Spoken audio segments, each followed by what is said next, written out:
Hello, welcome to another lecture. ठीक है, ये आपका है RCC part 2।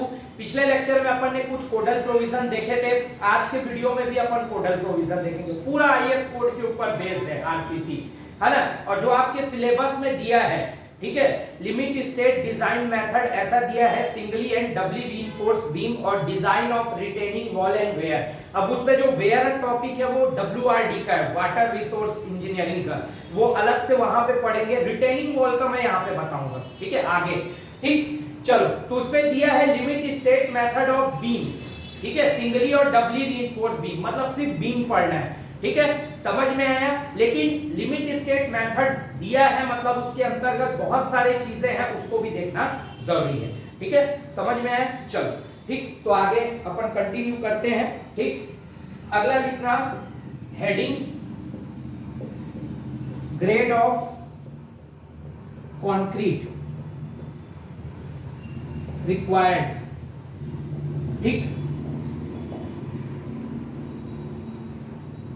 for used in sea water, ठीक। ये हेडिंग डालना, grade of concrete required for used in sea water, ठीक। ये क्वेश्चन बार बार पूछता है एग्जाम में, ठीक है, समझ में आया। चलो, ठीक, तो इसके केस में पहला लिखना plane concrete,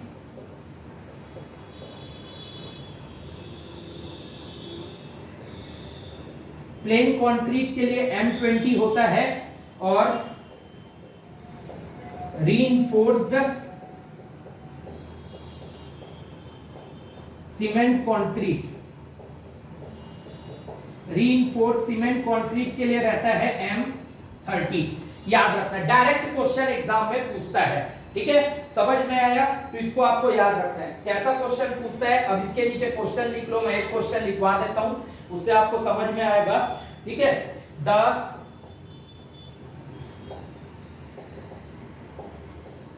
minimum grade of concrete, the minimum grade of concrete for reinforced concrete, ठीक, the minimum grade of concrete for reinforced concrete in sea water, ठीक, in sea water as per IS 456/2000 is. देखो, SSC का previous question है। Option A है आपका M20, option B है आपका M15, option C है M30 और ऑप्शन डी है M40, ठीक है। तो ये क्वेश्चन है, minimum grade of concrete for, तो आपको क्या क्या देखना है, रीइंफोर्स्ड कंक्रीट, इसके नीचे अंडरलाइन सी वाटर, ठीक। अपन ने ऊपर ही लिखा है grade of concrete required for used in sea water, और क्या है ये, रीइंफोर्स्ड सीमेंट कंक्रीट। तो आंसर क्या होगा, M30, ऑप्शन सी जो है वो करेक्ट होगा। समझ में आया, ठीक। ऐसा क्वेश्चन आपको एग्जाम में पूछता है। हो सकता है किसी एग्जाम में आपको ऐसा भी देखने को मिले, minimum grade of concrete for, यहां रीइंफोर्स्ड था, वहां प्लेन कंक्रीट दिया रहेगा, तब M20 आंसर होगा। दोनों क्वेश्चन आया हुआ है, ठीक है। मैं आपको एक क्वेश्चन यहां पे लिखवाया समझाने के लिए, ठीक, मैं आपको एक क्वेश्चन लिखवाया समझाने के लिए, ठीक। चलो, अगला लिखना, फिर एक टेबल आएगा आपके सामने, ठीक, टेबल का हेडिंग डालना, ठीक है,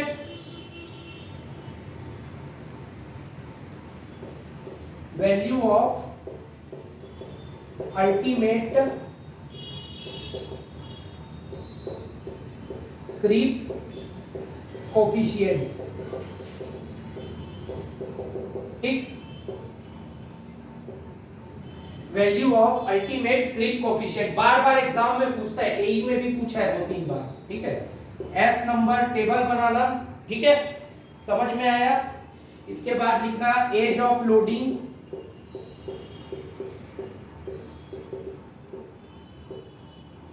और अगला लिखना क्रीप कोफिशिएंट।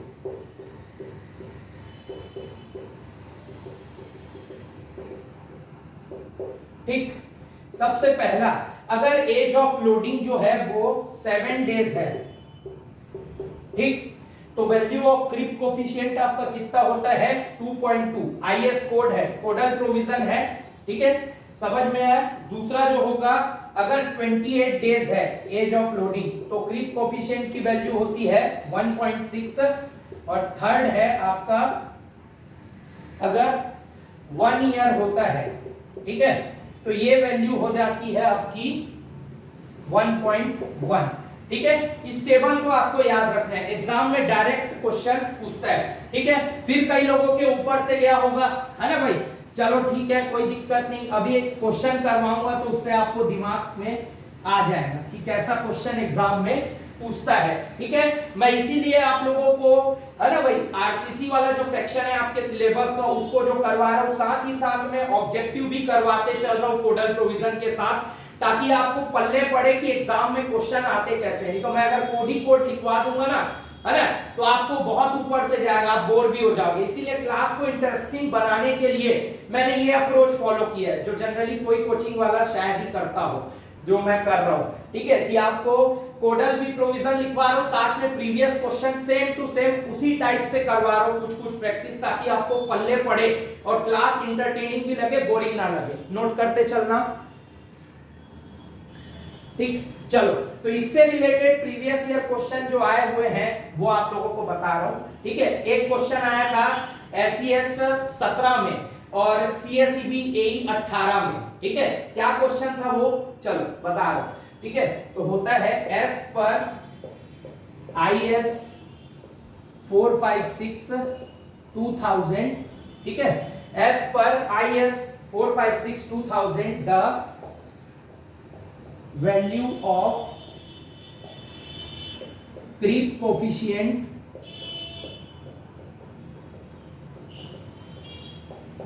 ठीक, as per IS 456 2000 the value of creep coefficient at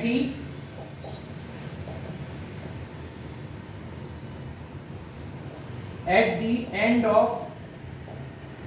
ठीक 28 days इज, ठीक। ये क्वेश्चन आपका पूछा था सीजीपीएससी एसईएस 2017 में, और यही क्वेश्चन पूछा था सीएसईबी एई 2018 में। दोनों बार में यही क्वेश्चन पूछा था आपको। ठीक है, ऑप्शन था आपका 2.2, ऑप्शन बी था आपका 1.6, ऑप्शन सी था आपका 1.1 और ऑप्शन डी था आपका 0.9। तो टेबल को देखो, as per IS 456 2000 value of creep coefficient at the end of 28 days, creep coefficient कितना होता है 1.6। ऑप्शन बी जो है इसका करेक्ट आंसर। तो ऐसा क्वेश्चन इसमें से बनता है। हो सकता है अगले पेपर में आपको 7 डेज दे तो आंसर 2.2 होगा, 1 ईयर बोलेगा तो आंसर होगा ऑप्शन सी 1.1। तो ऐसा क्वेश्चन यहां से बनता है। एक क्वेश्चन एसएससी में आया था, उसको भी बता रहा हूं यहां पे मैं, क्वेश्चन नंबर 2। ये थोड़ा सा कंसेप्चुअल क्वेश्चन था जो एसएससी था। सेंट्रल गवर्नमेंट का पेपर जब भी रहता है थोड़ा बहुत तो उसमें कंसेप्चुअल रहता ही है ना भाई। चलो, तो देखते हैं, the value of ultimate creep coefficient, ठीक, the value of ultimate creep coefficient for concrete is option A, ठीक है, increases with age of loading, ठीक है, option B decreases with age of loading,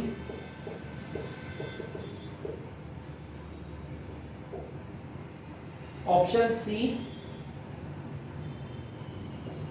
remains constant, और option D है आपका is taken as 0.0003। ठीक है, ये आपको एसएससी में क्वेश्चन आया था, एसएससी जेई में पहले, बहुत पहले आया था 2010 में। ठीक है, तो value of ultimate creep coefficient for concrete is. ठीक है, अब आप इस टेबल को देखो और इससे समझो। ठीक है, एज ऑफ लोडिंग जब 7 दिन था तो 2.2 था। एज ऑफ लोडिंग जब 28 डेज हुआ मतलब बढ़ गया, पहले 7 दिन था, 7 दिन के बाद 28 दिन हुआ यानी 21 डेज बढ़ गया तो ये 1.6 हो गया। फिर 28 डेज से 1 साल हुआ, 1 ईयर, तो 1.1 हुआ। मतलब देखो एज ऑफ लोडिंग जैसे जैसे बढ़ रहा है क्रीप कोफिशिएंट क्या होते जा रहा है, कम होते जा रहा है। तो यही क्वेश्चन में पूछा था, value of ultimate creep coefficient for concrete, तो आंसर क्या होगा, decreases with the age of loading. ठीक, तो इस टाइप के क्वेश्चन इस से बनते हैं जो अपन ने अभी देखा उससे। समझ में आया है? ठीक, चलो आगे देखेंगे अब। ठीक है, अगला टेबल मैं बनवाने जा रहा हूं आप लोगों को, इसको मैं मिटा रहा हूं। ठीक है, समझ गए?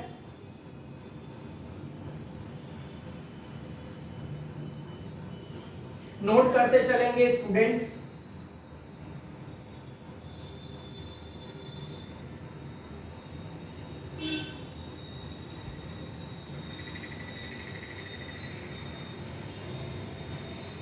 ठीक,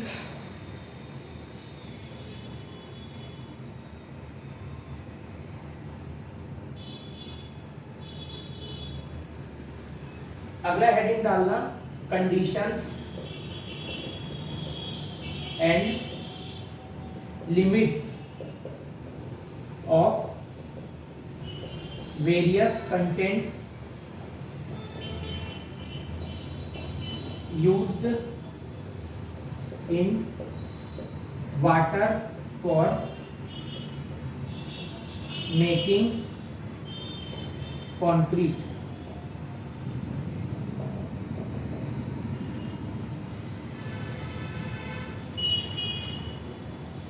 ठीक है, ये बहुत इंपॉर्टेंट टेबल है ना, एग्जाम में पूछता है। अभी सीएसईबी जेई में भी पूछा था जहां तक इस टेबल से क्वेश्चन।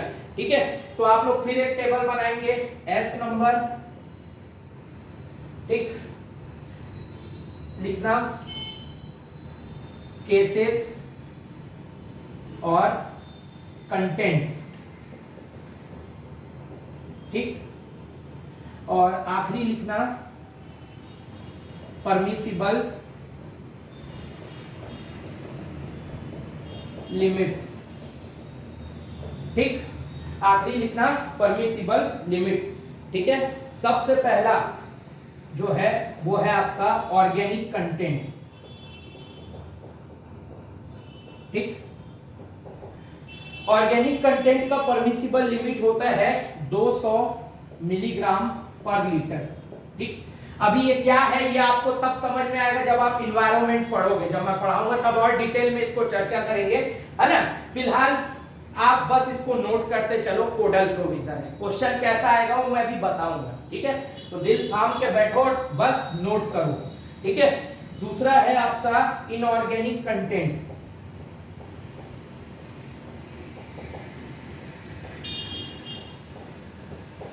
ठीक, इनऑर्गेनिक कंटेंट का परमिसिबल लिमिट होता है 3000 मिलीग्राम पर लीटर।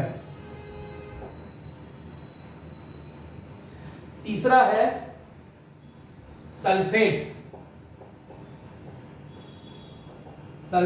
कंटेंट। ठीक, सल्फेट कंटेंट किस फॉर्म में रहता है, SO3। ठीक है, तो ये जो रहता है इसका परमिसिबल लिमिट आपका रहता है 400 मिलीग्राम पर लीटर। ठीक, चौथा है क्लोराइड्स कंटेंट। ठीक, क्लोराइड्स कंटेंट का परमिसिबल लिमिट होता है 2000 मिलीग्राम पर लीटर। ठीक है, 2000 मिलीग्राम पर लीटर। ठीक, किसके लिए, फॉर प्लेन कंक्रीट एंड ठीक 2000 मिलीग्राम पर लीटर प्लेन कंक्रीट के लिए एंड 500 मिलीग्राम पर लीटर फॉर reinforced कंक्रीट। ठीक,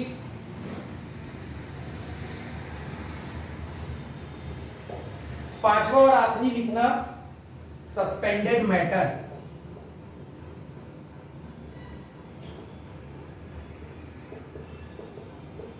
ठीक, सस्पेंडेड मैटर कितना होता है 2000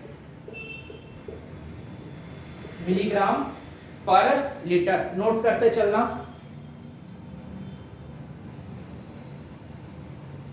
ठीक, सस्पेंडेड मैटर होता है 2000 मिलीग्राम पर लीटर।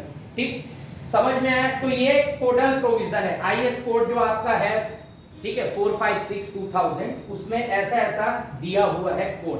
तो आपको ये कोड याद करना है। अब क्वेश्चन कैसे आएगा वो मैं आपको लिखवा रहा हूं, तभी आपको समझ में आएगा कि कैसा करना है और कैसा पढ़ना है। तो इसके ये टेबल जैसी आप बनाओगे, इसके नीचे क्वेश्चन लिखना। ठीक है, एज पर IS 456/2000, एज पर IS 456/2000 डी ऑर्गेनिक कंटेंट, ठीक, the organic content of water used for organic content of water used for making concrete should not be more than। ठीक, देखो ऐसा क्वेश्चन आता है एग्जाम में। ऑप्शन ए है आपका 200 मिलीग्राम पर लीटर, ऑप्शन बी है आपका 250 मिलीग्राम पर लीटर, ऑप्शन सी है आपका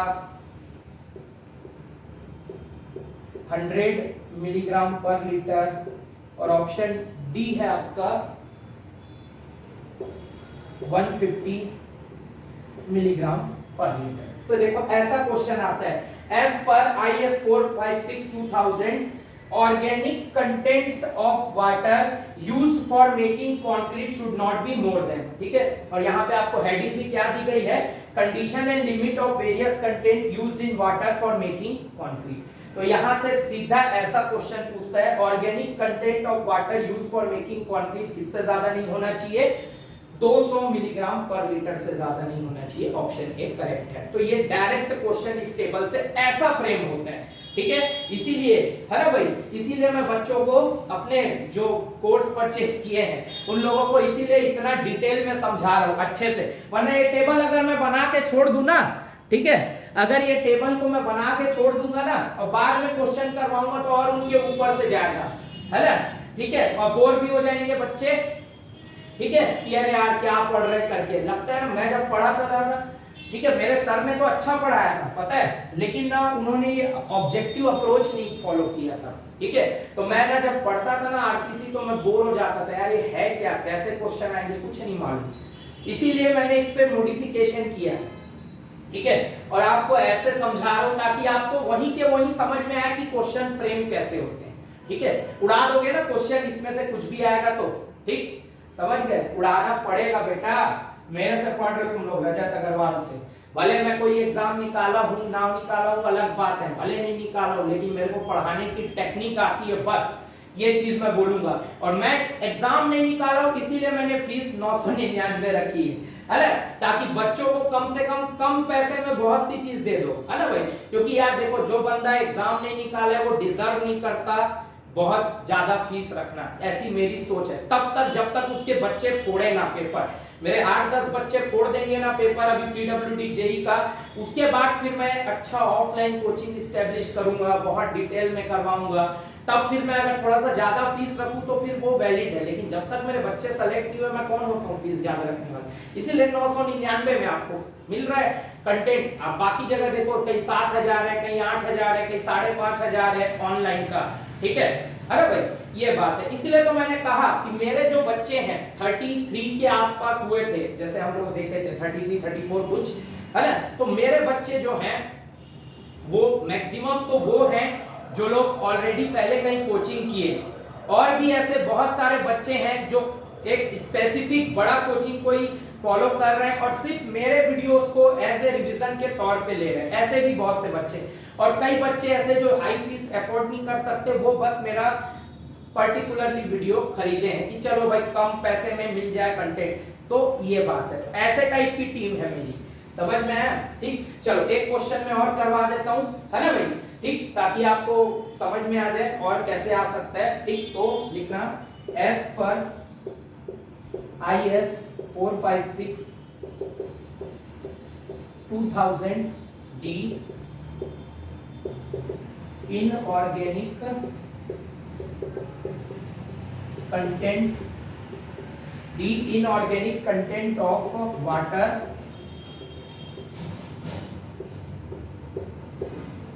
inorganic content of water used for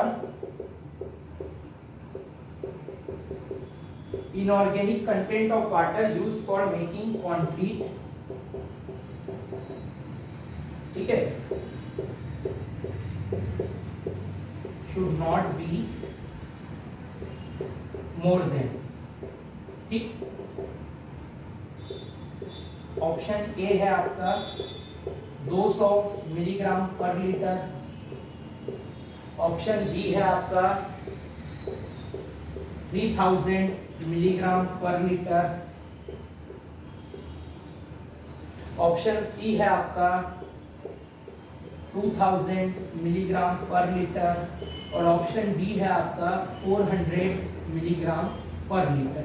ठीक, तो क्वेश्चन क्या बोला है, एस पर IS 456 2000 D inorganic content of water used for making concrete should not be more than, inorganic content किससे ज्यादा नहीं होना चाहिए, 3000 मिलीग्राम पर लीटर से ज्यादा नहीं होना चाहिए। तो ऑप्शन बी आपका करेक्ट है। ठीक, इस टेबल से ऐसे क्वेश्चन ही पूछेगा, है ना, इसमें कोई न्यूमेरिकल नहीं है, कोई लॉजिक नहीं है, सिंपल।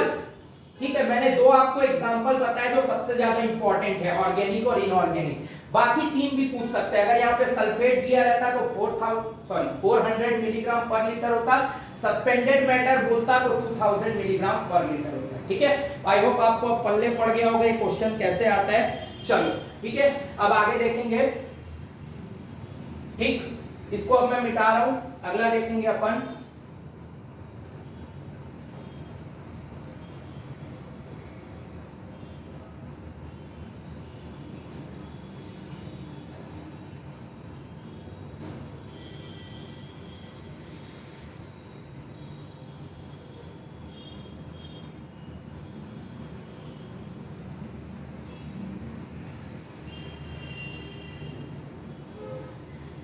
ठीक, चलो अगला हेडिंग डालना,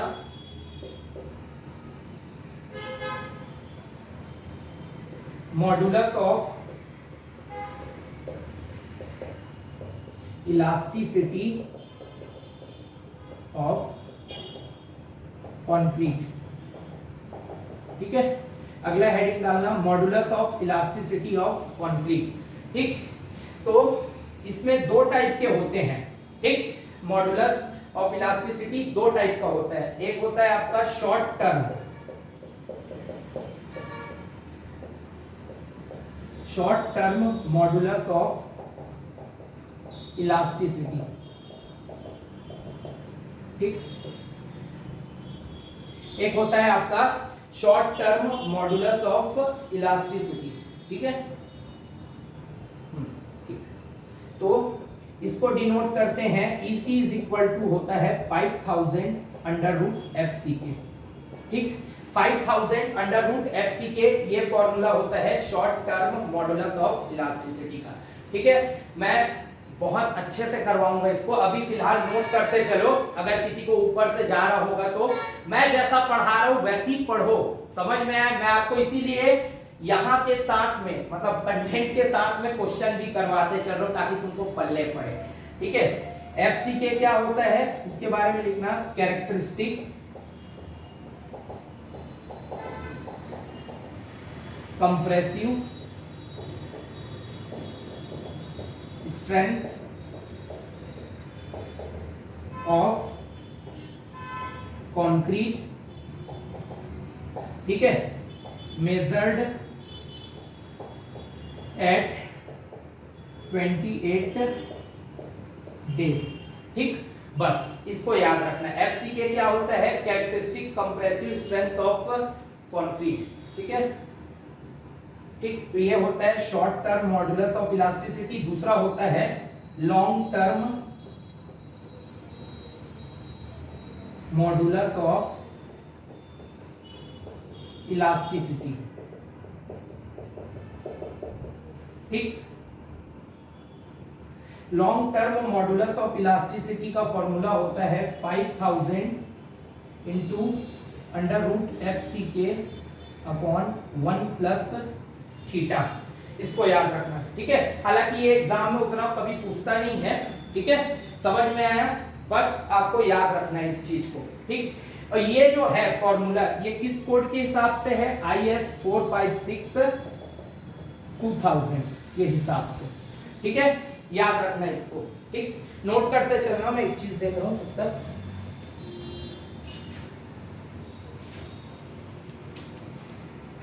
आप लोग नोट करते चलो और प्रीवियस रिवीजन करते चलो अपने पुराने नोट्स को, है ना भाई? ठीक है, मैं कुछ देखना चाहता हूँ यार, एक इंपॉर्टेंट चीज लिखवाना चाहता हूँ, उसी लिए थोड़ा सा वेट कर रहा हूँ। ठीक है,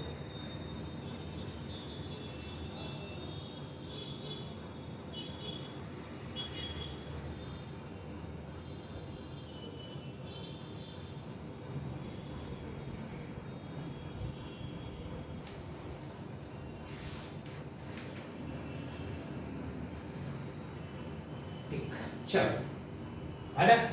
इसके बारे में लिखना, इट इज ड्यू टू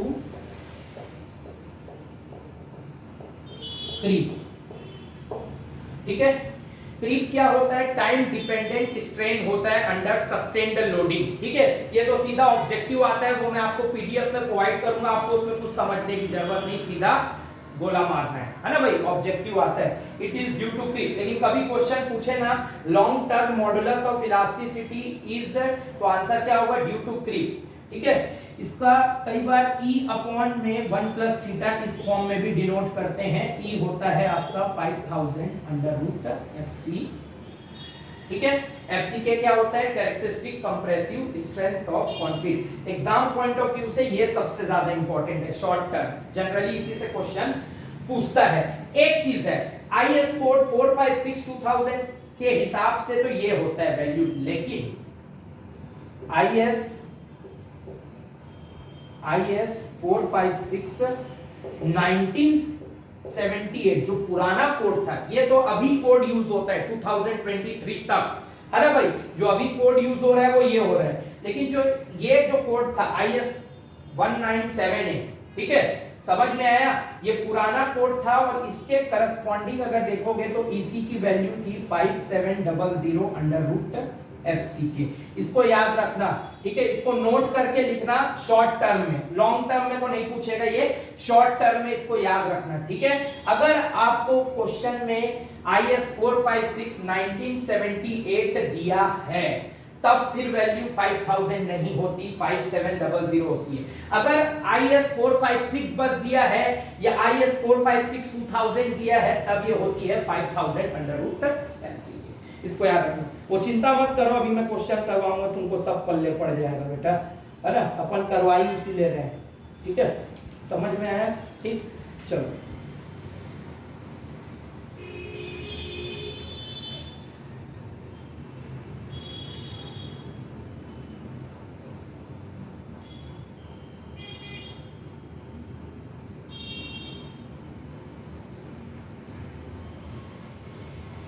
ठीक, तो ये समझ में आ गया आप लोगों को क्या है कैसा है। अब मैं इसके क्वेश्चन लेता हूं, बहुत इंपॉर्टेंट है, एग्जाम में आते ही है यहां से क्वेश्चन। ठीक है, चलो तो क्वेश्चन नंबर 1 सबसे सिंपल क्वेश्चन जो एग्जाम में आता है, देखो क्या पूछता है, modulus of elasticity of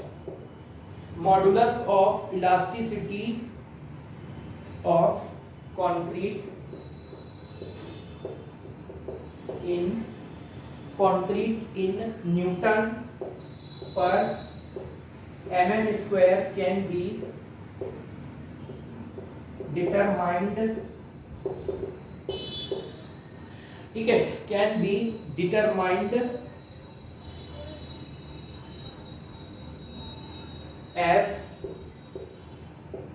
follows if FCK is characteristic compressive strength. If FCK is the characteristic compressive strength. देखो SSC का क्वेश्चन है, ठीक, ऑप्शन ए है आपका, ठीक, 4000 under root FCK। Option B है आपका 5000 under root FCK। Option C है आपका 2000 अंडर रूट FCK और ऑप्शन डी है आपका 3000 अंडर रूट FCK। तो देखो ये क्वेश्चन है, ठीक है, modulus of elasticity of concrete newton per mm square can be determined as follows if FCK is characteristic compressive strength. ठीक, तो क्या फॉर्मूला होगा, शॉर्ट टर्म, यहाँ पे ऑप्शन के हिसाब से लॉन्ग टर्म दिया नहीं है ना, यहाँ मेंशन है, कुछ नहीं दिया है, मतलब वो short term modulus of elasticity है। ठीक है, इसको याद रखना। ठीक, तो उस हिसाब से अगर देखा जाए, है ना भाई, ठीक है, कौन सा ऑप्शन करेक्ट होगा, ऑप्शन बी। देखो कितना सिंपल क्वेश्चन पूछता है, ये एसएससी का प्रीवियस क्वेश्चन है ना भाई। ठीक है, अभी तो इसमें 3-4 क्वेश्चन और करवाऊंगा मैं, ठीक, तभी आपको समझ में आएगा इस नोट्स की वैल्यू जो अपन देख रहे हैं। ठीक है, समझ गए, चलो, ठीक, ये एक हो गया क्वेश्चन, मैं इसको मिटा रहा हूं, है ना भाई, ठीक है, क्योंकि मैं चाहता हूं आपका ये नोट्स लिखा रहे, तभी आपको समझाते मेरे को और अच्छे से बनेगा। ठीक है, आप लोग क्वेश्चन नोट करते चलना, मैं बार बार यही मिटाते रहूंगा, ठीक है, क्योंकि मैं इसको मिटाना नहीं चाहता। ठीक, अगर इसको मिटा दूंगा तो तुम लोग फिर सोचोगे ना, इसीलिए आप लोगों को यहां से और अच्छे से मैं समझाते, मतलब मेरे को समझाते बनेगा। ठीक है, चलो एक क्वेश्चन आईएएस में आया था, इसको देखते हैं, modulus of elasticity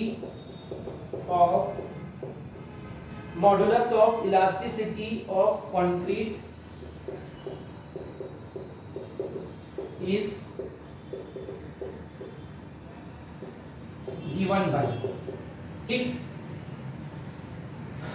option A है आपका E is equal to 1000 FCK, option B है आपका E is equal to under root FCK,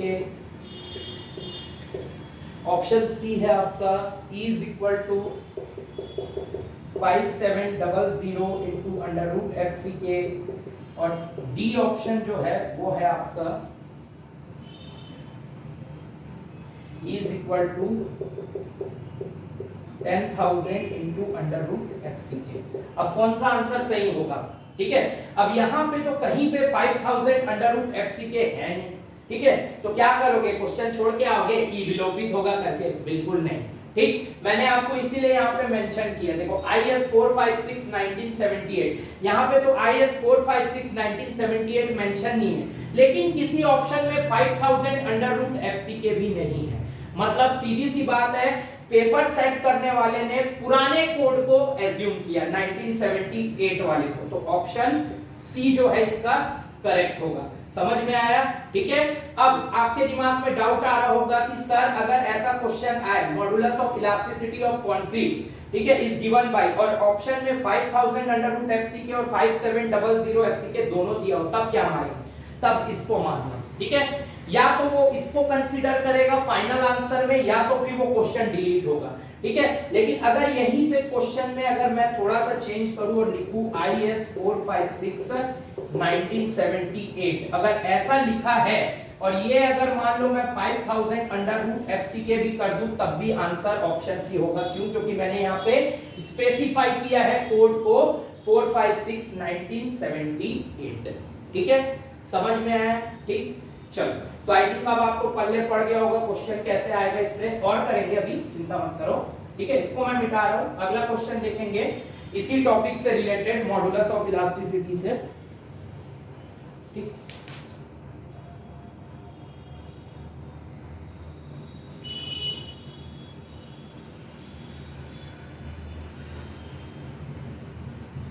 एक क्वेश्चन और आया था आईईएस में, उसको देखते हैं।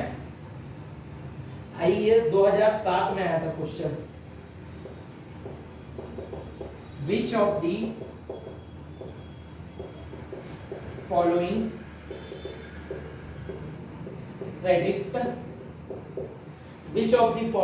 प्रेडिक्ट दी इफेक्टिव मॉडुलस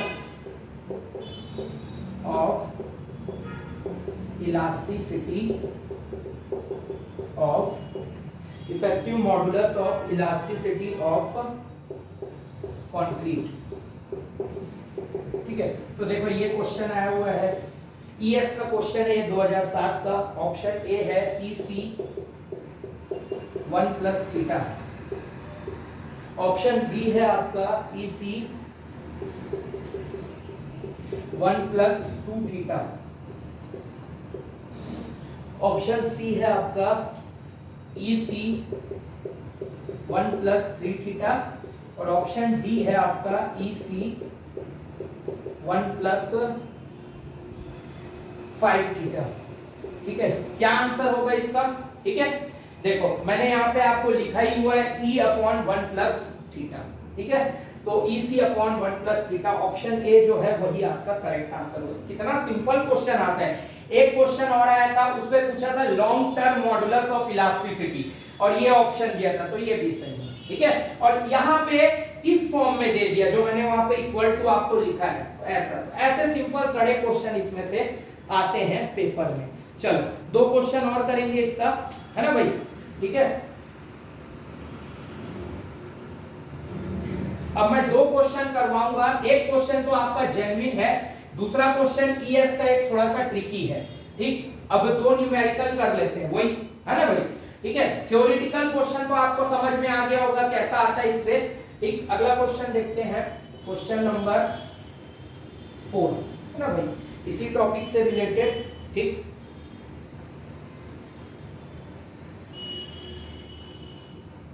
ठीक, अगला वीडियो जो बनेगा ना उस पे मैं FCK के ऊपर बनाऊंगा, है ना भाई, कैरेक्टरिस्टिक कंप्रेसिव स्ट्रेंथ, उसको करवाऊंगा, ठीक है। अभी फिलहाल तो यहाँ पे मैंने मेंशन किया उसको, ठीक है, समझ में आया। देखो जितने इंपॉर्टेंट चीजें हैं जो एग्जाम में आएगी पहले उसको करवा रहा हूं मैं, आप बस समझते चलो मेरे साथ में, ठीक है, ताकि आपको और पल्ले पड़े चीजें। चलो, तो एक क्वेश्चन है, ठीक है, एस पर IS 456 2000 find the modulus of elasticity of M25 grade of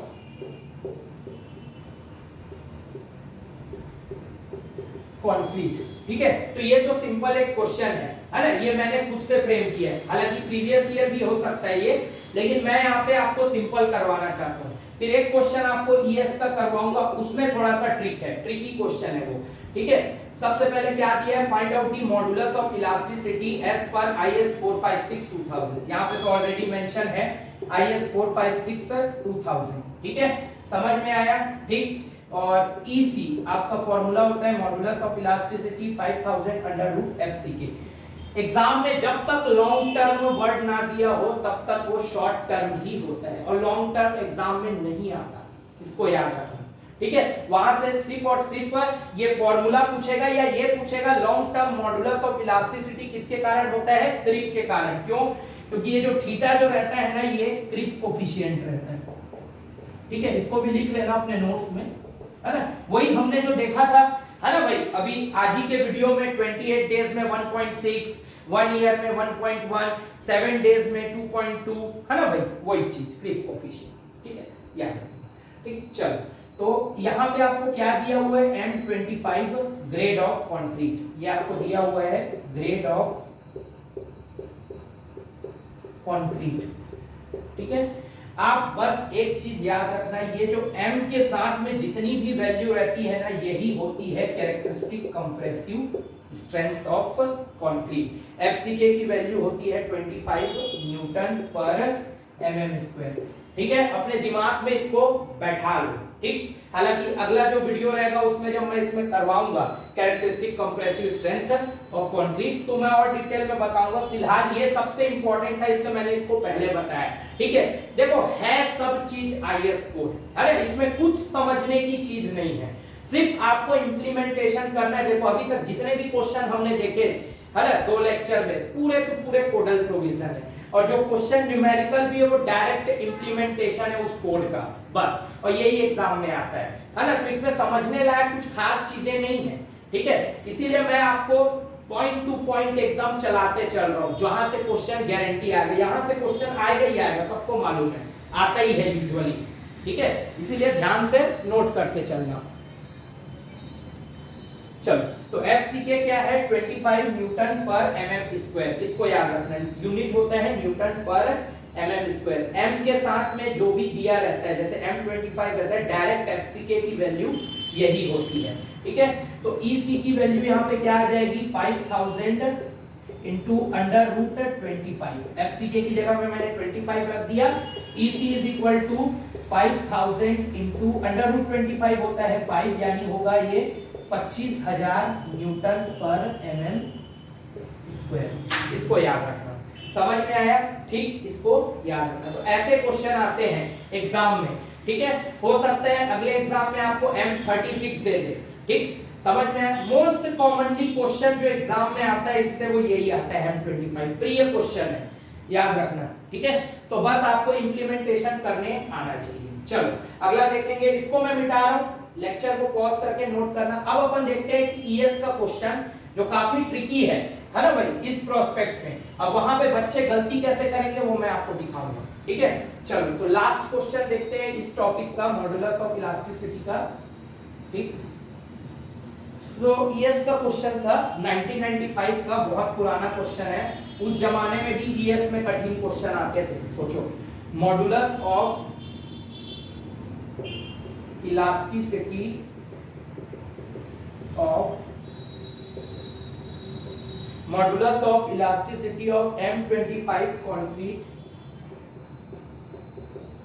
modulus of elasticity of M25 concrete as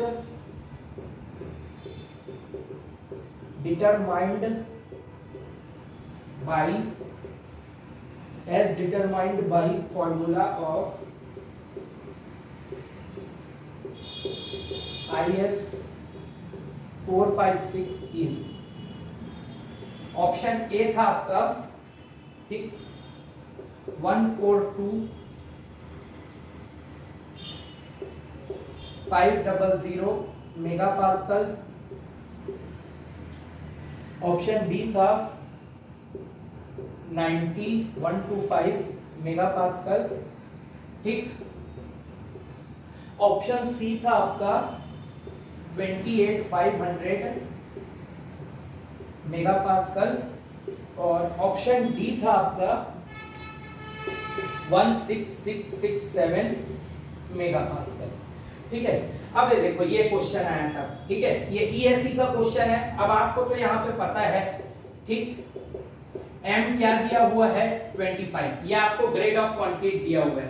formula of IS 456, अब 456 लिख दिया, यहाँ पे मेंशन नहीं किया ये कोड है वो कोड है। ठीक है, तो जब ऐसा क्वेश्चन आए सबसे पहले तो आप अभी रिवाइज्ड कोड IS 456 2000 से सॉल्व करोगे। ठीक है। तो इसके हिसाब से EC की वैल्यू क्या होती है, मॉडुलस ऑफ इलास्टिसिटी की 5000 अंडर रूट FCK। पिछला ही क्वेश्चन है जो अपन ने देखा था, तो ये क्या हो गया 5000 इनटू अंडर रूट 25, यानी ये आया था अपना कितना आया था ये वैल्यू 5 यानी 25000 न्यूटन पर mm स्क्वायर, ठीक है। और न्यूटन पर mm स्क्वायर को ही अपन क्या बोलते हैं, मेगा पास्कल। मैंने तो आपको बताया था है ना, जब स्ट्रेंथ ऑफ मटेरियल देख रहे थे तो, ठीक। पर क्या ऑप्शन में 2500 है, 25000 है भाई, ये भी 25000 नहीं है, ये भी 25000 नहीं है, ये भी 25000 नहीं है और ये भी 25000 नहीं है। तो क्या करोगे, क्वेश्चन छोड़ दोगे? बिल्कुल नहीं, ठीक। जब आपको ऑप्शन मैच ना करे और यहाँ पे कोड स्पेसिफाई नहीं किया है, सिर्फ IS 456 दिया है, अब आपको इस कोड का यूज करना पड़ेगा, ठीक है। हो सकता है इस कोड से पूछा हो, तो मैं इसको यहाँ सॉल्व कर रहा हूँ, ठीक है। तो IS 456 1978, ठीक है। तो EC की वैल्यू क्या होती है 5700 अंडर रूट FCK, ठीक। तो EC क्या हो जाएगा 5700 अंडर रूट 25, ठीक। तो EC हो जाएगा 5700 अंडर रूट 25 यानी हो जाएगा 5। तो ये कितना हो जाएगा 5700 इंटू 5 करोगे तो ये हो जाएगा 28500 न्यूटन पर mm स्क्वायर। और EC की वैल्यू क्या हो जाएगी न्यूटन पर mm स्क्वायर यानी मेगा पास्कल। मैंने यूनिट कन्वर्जन बताया था मॉस में, 28500 मेगा पास्कल। कौन से ऑप्शन में है, ऑप्शन सी, ठीक। यही करेक्ट आंसर है। अब समझ में आया कैसे क्वेश्चन बनाने हैं आपको। तो ये सबसे एक्सट्रीम लिमिट का क्वेश्चन है, ठीक है, पेपर के पॉइंट ऑफ व्यू से, ठीक है, समझ गए। अगर एग्जाम में IS 456 2000 दिया है तो नॉर्मल सॉल्व करना है, मैक्सिमम तो अब यही क्वेश्चन आता है। ये ESE 1995 में आया था क्वेश्चन, और उस जमाने में IS 456 2000 नहीं था, उस समय चलता था IS 456 1978। 2000 के बाद से ये वाला कोड चल रहा है 456 2000। बट ES का प्रीवियस क्वेश्चन है, व्यापम सेट कर रहा है पेपर, तो हो सकता है इस क्वेश्चन को डाल दे और आप कंफ्यूज हो जाओ पेपर में, ठीक है। इसीलिए मैंने आपको एकदम डिटेलिंग में समझाया, ठीक, कैसे बनेगा क्वेश्चन। चलो, तो ये वीडियो यहीं तक था। छोटे छोटे वीडियो बनाऊंगा आरसीसी के, बहुत बड़ा नहीं, कुछ कुछ में बनाऊंगा बड़े, है ना भाई। इसमें मैं आप लोगों को थ्योरी के साथ में ही ऑब्जेक्टिव इसीलिए करवा रहा हूं ताकि आपको समझ में आए। इसके लिए सेपरेट ऑब्जेक्टिव वीडियो मैं नहीं बनाऊंगा, है ना भाई, ठीक है, क्योंकि कोई मतलब नहीं उसको, अपन सीधा सीधा थ्योरी के साथ ऑब्जेक्टिव बनाते हैं यार, सिंपल। और ये once in a lifetime notes है, इसके बाद आप कोई भी ऑब्जेक्टिव बुकलेट लगाओ आपको सटासट बनेगा क्वेश्चन, याद रखना इसको। आप पल्ले भी पड़ेगा, हाँ कैसे कैसे इंप्लीमेंटेशन करना है, ठीक। चलो, ठीक। तो अगर किसी को कोई भी डाउट वाउट कुछ हो तो चैट सेक्शन में आप मैसेज कर सकते हो बिल्कुल, या मुझे मेरे नंबर पे टेक्स्ट मैसेज कर देना 9340244683, ठीक है। एक स्टूडेंट ने कल मेरे से टेक्स्ट मैसेज में डाउट पूछा था, मैंने उसको क्लियर किया स्ट्रेसेस इन बीम से रिलेटेड, ठीक है। तो आप इस नंबर पे मुझे मैसेज कर सकते हैं। थैंक यू, मिलते हैं अगले लेक्चर में। मजा आएगा पढ़ने में, थोड़ा सा पेशेंस रखो। जिन्होंने कभी आरसीसी नहीं पढ़ा है उन्हीं के ऊपर से जाएगा, और बाकी लोग तो फुल एंजॉय करेंगे इसको, है ना भाई। और जो लोग नए पढ़ रहे हैं, कभी नहीं पढ़े, उनको थोड़ा सा टाइम लगेगा, इसीलिए मैंने उनके प्रोस्पेक्ट से ऐसी अप्रोच आपको प्रोवाइड की है। आप किसी भी कोचिंग में चल दो, ऐसी अप्रोच से आपको कोई नहीं पढ़ाता। वो डायरेक्ट कोड लिखवाते रहते हैं पहले, उसके बाद फिर बाद में करवाते हैं, तो बच्चों को और पल्ले नहीं पड़ता। मैं एक लौता हूं जो आपको कोड भी लिखवा रहा हूं, सबसे मतलब कोड भी लिखवा रहा हूं और साथ में ऑब्जेक्टिव भी करवा रहा हूं प्रीवियस, ताकि आपको तुरंत समझ में आ जाए कैसे इसको इंप्लीमेंटेशन करना है, ठीक है। Thank you.